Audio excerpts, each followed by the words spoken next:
Boys and girls of every age, would you like to hear something strange? It is still spooky season, so welcome to another spooky episode of the Creative Differences podcast.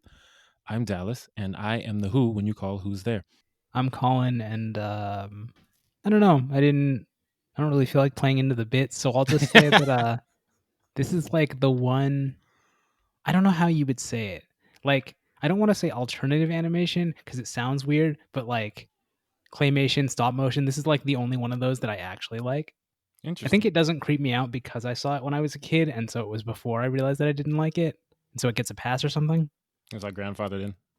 Yeah. Interesting. I'm going back to the bit.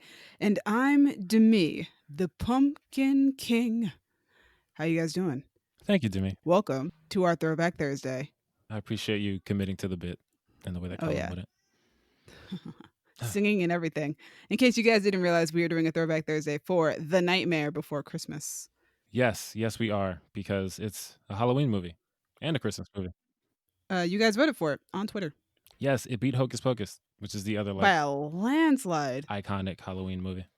Guys, before we get all nostalgic on you, please like and subscribe because we appreciate validation from strangers on the internet. So the first question is, do you guys remember the first time you saw it? Colin said he was a kid. I also was a kid, and I remember singing it and thinking, this is ugly and I don't think I like it. And then I was slightly older in middle school, and that's when everyone was like obsessed with it because I went to a very hot topic heavy middle school. So then I was thinking, this is ugly. Why do you guys like it so much? And now, as an adult, it's like, this is ugly, but I kind of dig it. So Interesting. my views have evolved. But yeah, middle school was like a wild time for. Oh, dude. It was just Yeah. like huge, like My Chemical Romance, Nightmare Before Christmas. This was like the Citizen Kane for all of those 12-year-old emo kids. It was, and I'm not quite sure why. Like the My Chemical Romance and stuff, like the emo stuff, I get that. This isn't like emo. Is it just the visuals? Like what? I think it's the visuals. It's the visuals. Tim Burton was also very popular around that age for us. And also between 2006 and 2009, which we weren't in middle school then, but it was shortly after we got out of middle school, Disney started re-releasing it into theaters in 3D so that you could watch it every Halloween. Nice. Oh, yeah, that would help. I mean, that was definitely like after I met all the kids who were obsessed with it, but I'm sure they enjoyed those few years. Well, yeah, that's when I got obsessed with it too. It was around middle school, because I don't actually remember the first time I ever saw that movie. I was probably young, but I don't remember. But I do remember being around teenage age when I got into Nightmare Before Christmas. Fair. So it was like around 13, definitely before 16, because I bought it I think I got it for my birthday one year on DVD after I became obsessed with it because I really wanted this special edition DVD of it. And then also, I found a video the other day of when I found, but it was the same day that I bought my Jack Skellington beanie, my reversible beanie that I wear whenever it gets like cold or I just feel like wearing a beanie. I love Nice. that beanie so much. I'm sure I've seen it. Yeah, I remember it. You have, yeah. It's my favorite hat. It's a staple of your wardrobe. It is. It's one of the only ones that I wear consistently. We're getting to that time of year where I can finally start wearing it because it's starting to get cooler outside. Oh yeah, it's hoodie season. I wore a beanie yesterday for the first time in like a year. Yeah, I put on a hoodie yesterday, and today I was like, I'm wearing a hoodie right now because it got cold in my room. I had to turn off my fan. I was like, yes, it's finally time that I can turn it off. Yep, October. Also, we can talk about how Tim Burton didn't make the movie, but like. Well, go ahead and did start make us the off. movie. Unless Colin wants to talk about when he was a kid and saw the movie for the first time. That would imply that I remember when I was a kid. And saw You it for the first time. right. You right. I was about to say, Colin doesn't remember that.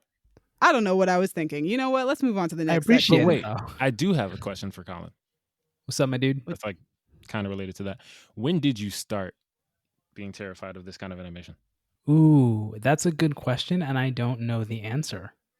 Because I'm looking at the filmographies of the people involved. Mm-hmm. Which, segue, Henry Selick. He made James and the Giant Peach and Coraline, and he directed this movie. And Caroline Thompson wrote Edward Scissorhands, Corpse Bride, and Welcome to Marwen. That last You one, I know? think, scares you for a different reason. Oh God, yeah. There's a reason I Yeah. haven't seen that one. I was, It's just so you funny. know, This movie is like full of people who do things that you were just not about. yeah. Now that you mention it, it might have been James and the Giant Peach. I do not vibe with that movie at all. That's That's fair. That crazy. movie's I really loved that movie as a kid. Not that do. Do movie. you remember that shark Oof. thing? Absolutely not. You love Absolutely not. sharks. Not that one. That's fair. You know what I just realized, Alice? Hmm. I forgot that I own a Jack Skellington pocket watch. And I forgot, I think you were there when I bought it. Was it at that Comic-Con that It we was went at to? that Comic-Con. Yeah. Nice. Dope. I do remember that. But yes, we were talking about we're going to jump into the story now because you were talking Yes. about all the people who made this movie. Yes. The story written by Miss Thompson, who apparently just wants to creep Colin out. But I guess not with this movie because I don't know how Colin works, guys. I can't None of pin it us down do. for you. Because I watched this and I'm like, Colin should not be about this because it's so much of what Colin doesn't like. But he's in I the think it's inner machinations of his because, mind are an enigma. like, I already decided that I like the movie. So because I like the movie, that doesn't bother me. Whereas if I'm going into something for the first time and I don't have already like good feelings about it, I'm just like, no, thank you. That's fair. You're like, I don't want to try this at all. Mhm. Well, that's fair because freaking James and the Giant Peach is horrifying. I like it. I remember liking it as a kid, but man, sorry, we're not talking about I that. saw that one in theaters. Wow, I'm and you're like sorry. 4? Yeah, I think I went to go see it with my cousins, and I remember actually really liking it.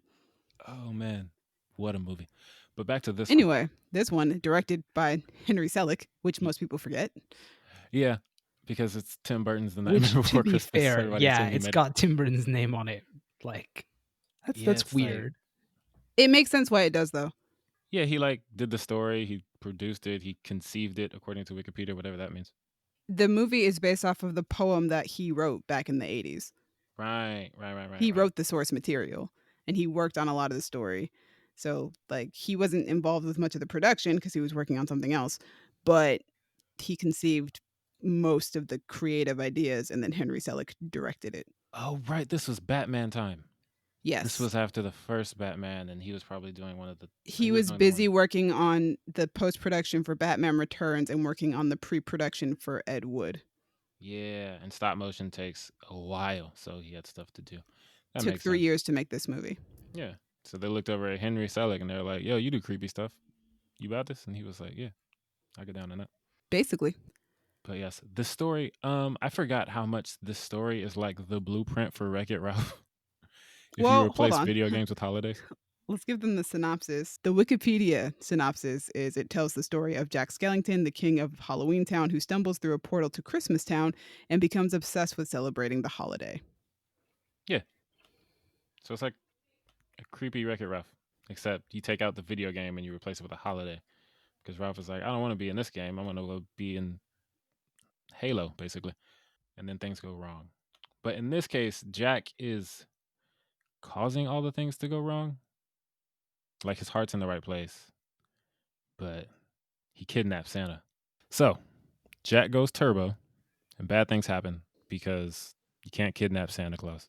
He was very polite about it, though. Okay, see, here's the thing, though, What's the about thing? him kidnapping Santa Claus. Mm-hmm. He doesn't really, like, you can kidnap Santa Claus, which you shouldn't kidnap him. You should probably just go talk to him, but fine, whatever. That's the way you do it. But then, like, have a conversation with him.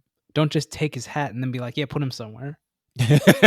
Like, if you approached it as, hey, Santa, I want to help out. Let me get in on this. You might have been able to get somewhere. Which, like, he kind of explains, like, oh, take a day off. I got it from here. But that's not enough. He doesn't get into, like, enough of the nuance of Christmas. He gets the general idea. But, well, that's kind of the point, though. Which is ridiculous to me because he does so much research. Santa. I mean, you can't scientifically break down what Christmas is. No, and but you can scientifically break down that, like, if you do Halloween shit and everything you do is inherently scary, there's a good chance that even if you try to do Christmas, your stuff's gonna be scary. Like, people don't like snakes, It's just like, don't give them a snake. Yeah, but where he is from, they like snakes. Right, but but he he's knows. not trying to give people joy. He's trying to scare people. So it's like, Well, where he's from, scaring people gives them joy. I think no, it doesn't give the people joy. It They- gives they the find it- Halloween Town people joy. they find joy in like the Yeah, fear so of each other. Yeah, his measure of what gives people joy and stuff is based off of what he knows of Halloween Town. That's kind of the point, though. Well, we are not supposed to be talking about characters. We're supposed to be talking about the story, which is Yes, story. which is which is him trying to figure out Christmas. I think it's a very clever idea, a nice little holiday bending that we've got going there. Yeah, it made me want to know more about the other doors. That's the thing. This movie makes me always want like spin-offs about like, what does Easterland look like? What does Thanksgiving Land look like? It's interesting because I was thinking about like I want like to see all of these other towns and characters, but then I thought that that's pretty much Rise of the Guardians, and I like that movie a lot. I've never seen that. I should. It's a really good movie. I think you would like it. It's super dope, and it's made by one of the guys who made Spider-Verse, Peter Ramsey, I believe. See, it's like I wanted to watch it, but then I was on Tumblr and people were like going crazy over it, and I was like, maybe not.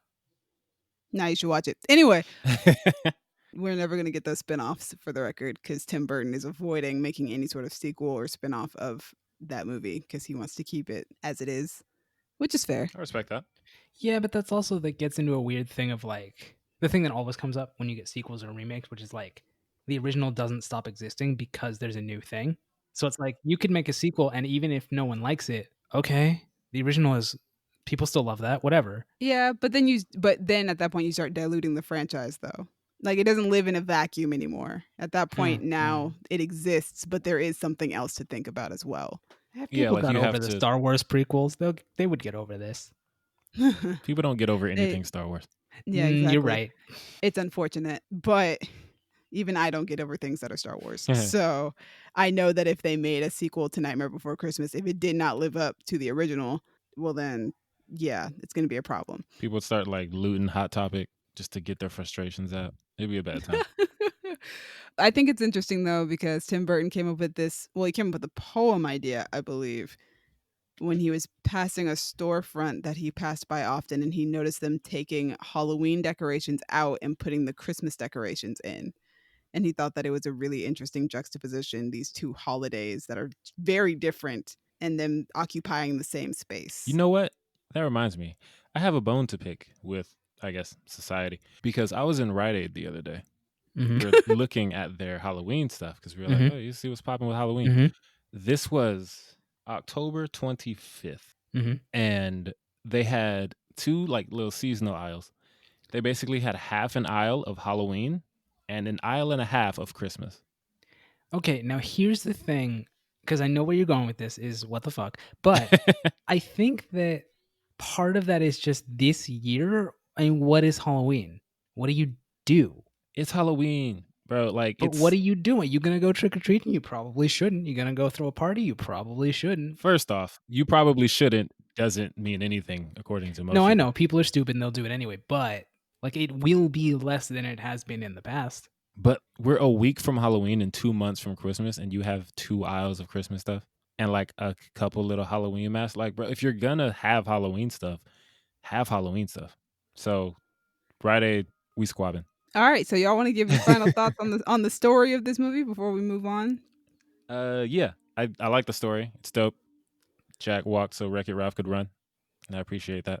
But you know, going turbo is bad. I guess the movie tells you that. So, 2 thumbs up. Colin? I mean, I like this movie.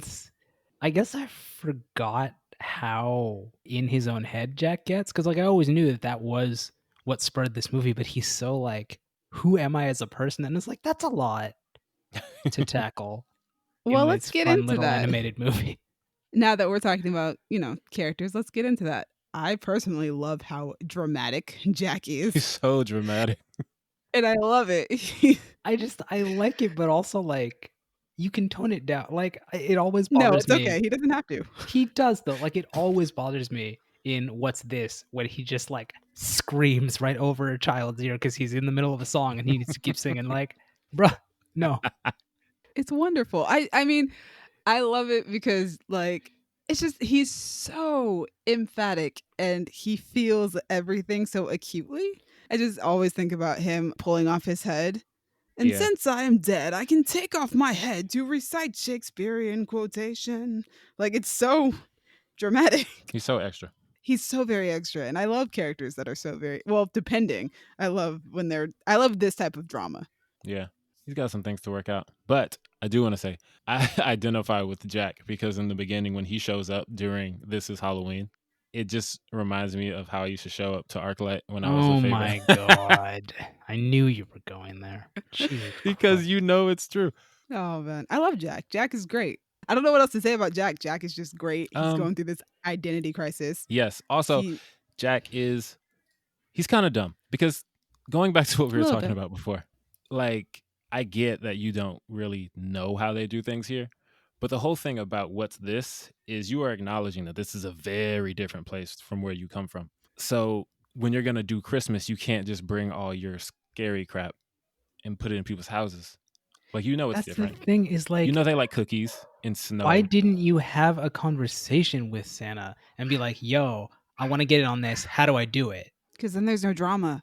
I mean, we still got Oogie Boogie down there, like, gambling and tickling Yeah, feet. but Oogie Boogie is an antagonist, but he's not like the film's villain. The villain of the story is Jack himself. Which is pretty wild. Like, I was thinking about it as I was watching it again today. I was like, Jack is the villain. He goes out to do this thing, as we've been saying. He wants to have Christmas, but he gets in his own way. So that's why he can't be successful in it. Yeah, he just commits a bunch of home invasions and terrorizes the world. Terrorizes an entire city. But like, he can't, though, I guess.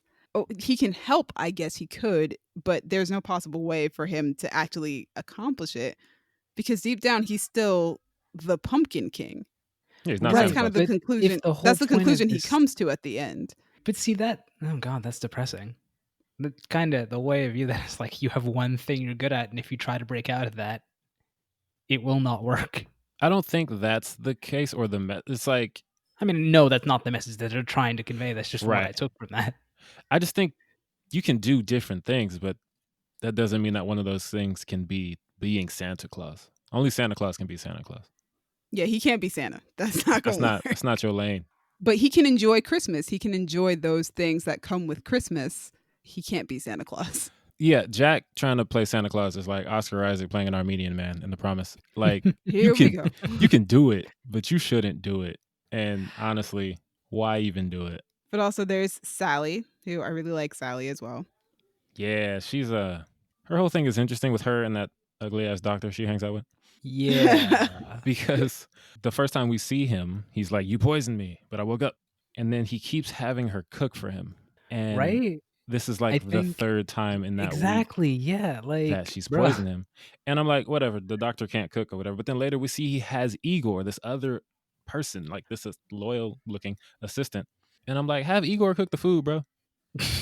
Oh my goodness. Like, you got freaking Kristen Milioti running around poisoning you, but you could have Igor making you some soup or whatever it is you like to eat. Maybe Igor can't cook either. It's not poison. That's fair. I also feel like it ain't good. It's less cooking and more, I mean, cooking is essentially chemistry when you break it down. Like, just give Igor a list and be like, put this much of this in here and this much of this in here, and you could figure it out. Maybe, I don't know. That just was weird to me. Also, that doctor always creeped me out as a kid. Like, more than a lot of the other stuff in the movie did. Oh yeah, he's creepy looking. He's so ugly. He's super creepy. And then we have Oogie Boogie. Oogie Boogie, yo. Oogie Boogie is that nigga. Like, when he comes in, the whole vibe just changes with his song. Shout out to Ken Page, who plays Oogie Boogie. That song, when he comes in, it's so fire. We'll talk about that when we get to the sound. But his whole vibe is just like, I'm gonna steal the show, and I love it. And it's also like, I'm not quite sure what he does in Halloween Town besides, like, no one likes him, but like they let him just be. He gambles. He just shooting dice with them children. Listen, Lock, Shock, and Barrel love him. Right. Also, but like no one likes them either. Like, I want to talk about Lock, Shock, and Barrel because, like, one of the most impressive things to me about this movie and the writing, shout out to Miss Thompson, is the way that everything is when Lock, Shock, and Barrel show up is such a great example of how character is relative, because we spend the whole time looking at this town like, man, everything is so creepy and dark and ugly and there's a bunch of monsters. But when these three little psychopaths show up and you see how they act versus how everyone else acts, it's like it makes the rest of the town look like South Pasadena or something. Like, because no matter how much you try to make us, unsettled or whatever, if you have someone who is way worse, then it's like, yeah, the clown with the tearaway face ain't even that bad because these three little monsters are so much worse. And I love that. But man, they're creepy. Kidnap the Sandy Claus. I think we can move on though we can move on to visual and sound. Well, before we do that, I just want to acknowledge that the mayor. We didn't talk about the mayor. Oh, okay. His thing is like, is he a commentary on two-faced politicians? Is that why he has two faces? Possibly. Maybe, but he doesn't do anything two-faced. Well, Like he's just ineffective and he doesn't do anything. Yeah, I think the only reason I'm thinking like there might be a commentary there is because he has that line where he says, "I'm just an elected official. I can't actually do anything." And I was like, what? That's that's one for the grown-ups. But then I thought, oh, he has two faces. He's a politician. Maybe it's a two-face thing. But then his faces kind of just correspond to his mood, not really his actions or anything. It's like when he's scared, he has a scared face.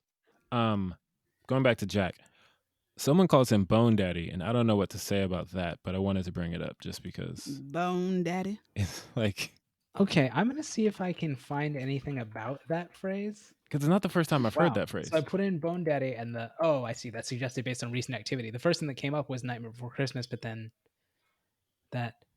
okay. Colin, what's up? I gotta say, when you said suggested based on recent activity, I got really scared for what you're about to say next.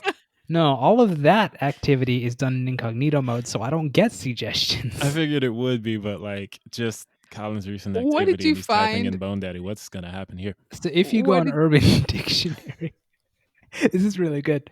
Jack Skellington is defined as the real Bone Daddy. He is sexy and bony, yet tall and defined. Few people are real Bone Daddies, as it requires literally no skin. Oh my god. Like, I guess so, yeah. I mean, honestly, that makes sense. I feel like right now I'm feeling like Jason Bateman in Arrested Development. Like, I don't know what I expected. These do get a lot worse, these definitions, as you go on. But yeah, I bet they always do. They always get worse. Oh my goodness. Well, before we move on to visuals and sound, we were talking about character theme earlier when we were talking about the idea that wait, hold on. Oh my god. Hold on. Scared. There's a movie called Bone Daddy that apparently is about a serial killer who sends the bones of his victims to their families. Wow. Okay, That is so dark. that's really dark. Anyway, you were saying? Somebody brought up what Colin brought up earlier, the idea that like you should stick to what you should stay in your lane, so to speak. Yeah, stay in your lane, so to say. And somebody pointed out that there's something admirable in Jack's attempt to become the spirit of Christmas, even though he fails at it. And like the moral is the fact that he tried, and trying and failing isn't really failure because at least you tried. Like you were brave enough to attempt something that's the new. thing is I don't know if I agree with that in this particular case, because on a personal level, for him, yes. But the trauma he inflicted. Yeah, he did That's not fair. succeed But, at being Santa Claus. To be fair, the story's about him. I'm just like, bro, you didn't. That was. They brought out the military. Right, I would argue that. They did. Failing means they got the you shooters. failed. Yeah, they brought the heaters out.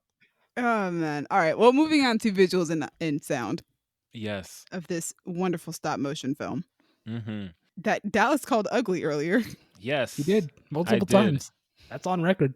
And one more time, this movie is ugly, but it's ugly the way that people in Halloween Town would like ugly. So it works. It's not like I don't think they made this movie well. It's just Halloween Town is an ugly place because that's their whole vibe. Like there's a dude who's melting constantly. There's a clown with a tearaway face. There's Lock, Shock, and Barrel. It's just a bunch of ugly niggas running around. But it's cool. It works for the vibe. I like. It was too weird for me as a kid. I was not about that. But I can appreciate it. It's funny because I don't think that this movie is ugly. That's fair. I don't know. I've always been about Jack's character design. I just think Jack looks so cool. And I love Zero. Zero looks awesome. Jack looks super cool, and Zero is adorable. They are not ugly. But also I love the I guess it's a graveyard, the cemetery with the spiral hill. Like gosh, just such I don't know. I love the design of this film. It's just so cool. And like it's stop motion, so all this stuff is like, it's all puppetry and like actual sets and so people built these things and I just think that like those are really interesting to look at, especially the spiral hill. If you have not, then I would highly recommend, as I did in our TV quarantine episode, the last one that we just did, checking out episode 3 of Prop Culture, which goes into the props and stuff that went into making Nightmare Before Christmas, because there is a lot of really cool stuff and a lot of cool details about that. Nice. But yeah, I love it. I think the animation is really cool. Yeah, I always have like immense respect for stop motion animators because Yeah, that's just too much work for me. that is some work. I don't even Oh like my gosh. drawing pictures. Yeah. So like stop motion? Mm-mm. But- Yeah, they were talking about on Prop Culture, like there are like removable pieces to all the puppets, obviously, so that you could change their expressions and stuff. For Jack, his is his full head. So there are like I want to say there are hundreds of heads with different expressions What? just for them That's to so use much and work. put on. So much work. Exactly. Colin, what do you think about the visuals of this movie that should scare you, but it doesn't? Yeah, I mean it works. It's one of those things that like I feel like it's a good argument for this mostly comes up in video games, less in movies, but the idea that everything shouldn't be trying to look realistic and that if you go for a more stylized look, it will last more. Because this movie, it looks a certain way, and I don't think it's ever going to look bad just because it's stop motion. I feel you. So like that's one thing it has in its favor as opposed to something that's trying to go for the cutting edge of special effects. In 5 years, we're going to look at that and go, oh, wow, we thought that was good. Well, the crazy thing is it did go for the cutting edge. It was trying to be as cinematic as possible, like with its lighting and with like the splashes and stuff that you see in the film. Things are being caught on fire, but it's just a stylized look to it while also adding touches of realism and trying to just do things as practically as possible, Mm-hmm. which I think is what works in the long run. They also talked about that on Prop Culture, how much work that they put into getting certain elements to work. They said that the hardest shot for them to do was the doorknob shot where Jack opens the door. Interesting. Because he opens it's a really close up on his hand and you can see the forest behind him reflected into the knob. Oh, nice. So like when I went back to rewatch it, I was like, I don't know how you did that, but yeah, I can see why that would be the hardest shot possible for you to do. And then of course there's the fantastic soundtrack that goes along with the movie. Yo, this movie, it's crazy to me. This movie is a little over an hour long and they have so many songs. Right? I forgot how many songs are in this movie. It's because most people only sing like 2 of them. Yeah. Just like musically, this movie is like a black church service because you go in and you're like, man, why is so much of this duration dedicated to songs? But on the other hand, they got some heat on that soundtrack, so you don't even really mind it. And that's how I feel about Black Church, and that's how I feel about this movie. It's like y'all singing a lot, but I'm with it. This is some dope songs.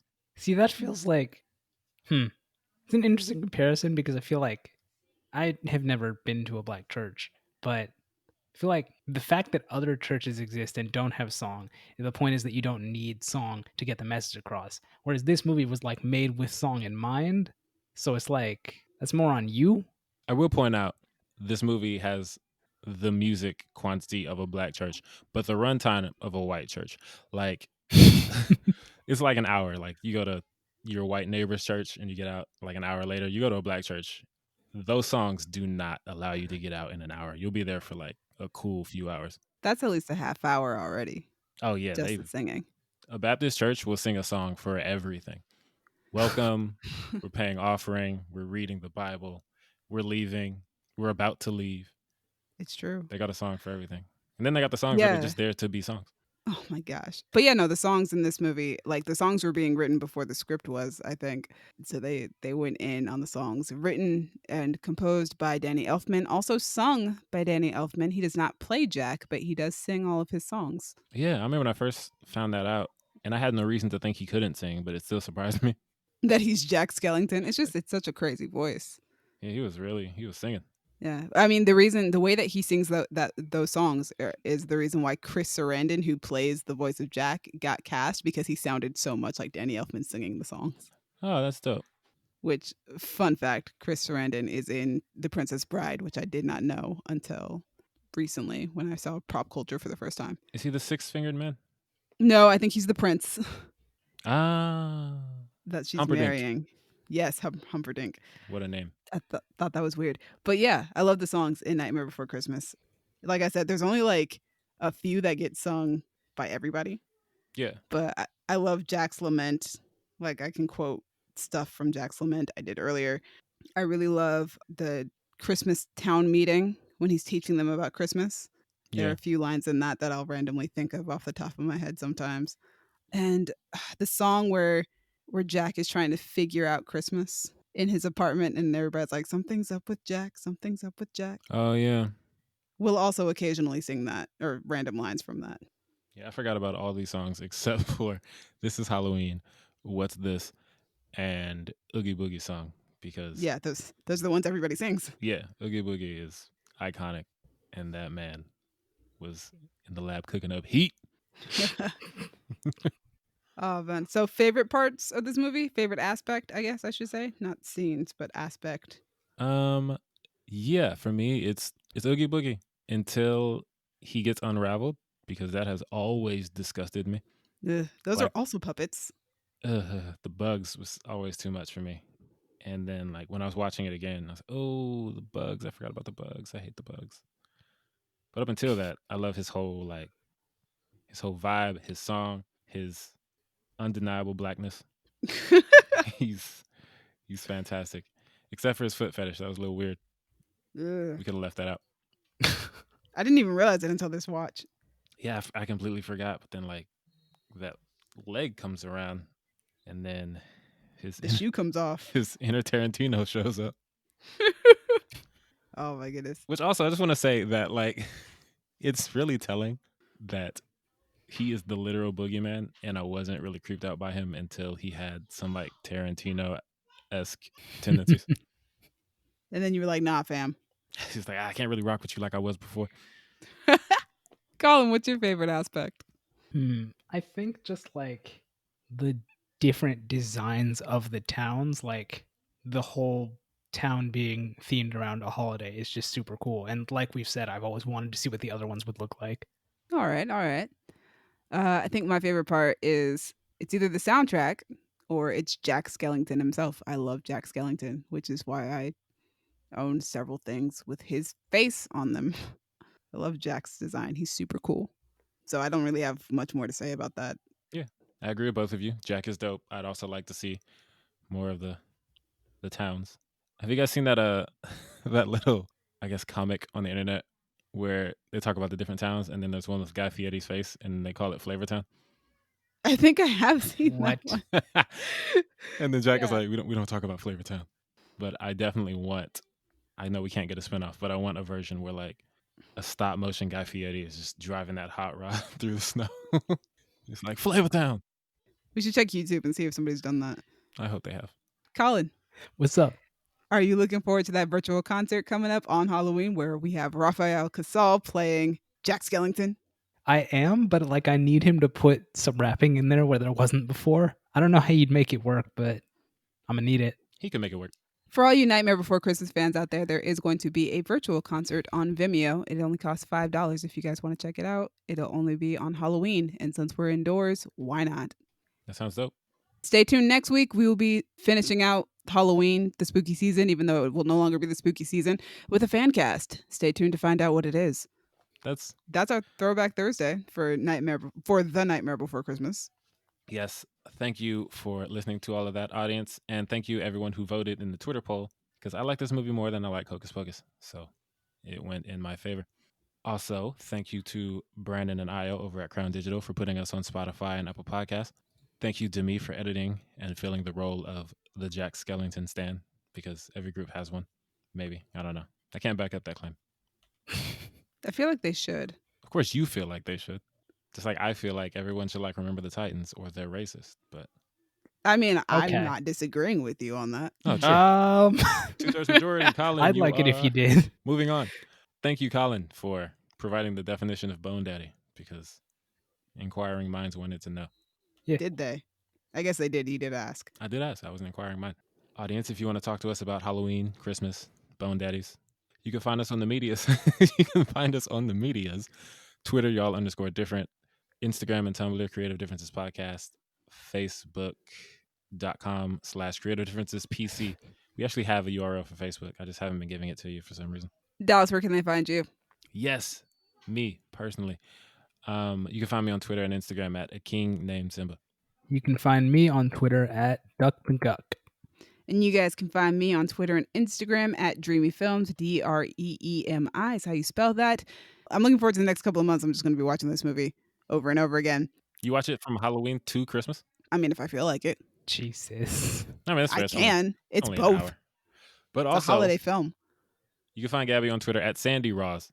Thank you, Yeah. team, for that. Or if you guys want to check out her burner account, you guys can go to at Slay Rides. Slay is spelled SLAY. Cute. I think she'll like that one better. Yeah, but that's not the point. Thanks again for listening, guys. Have a happy Halloween. All right, y'all. It's been different. Bye. Bye.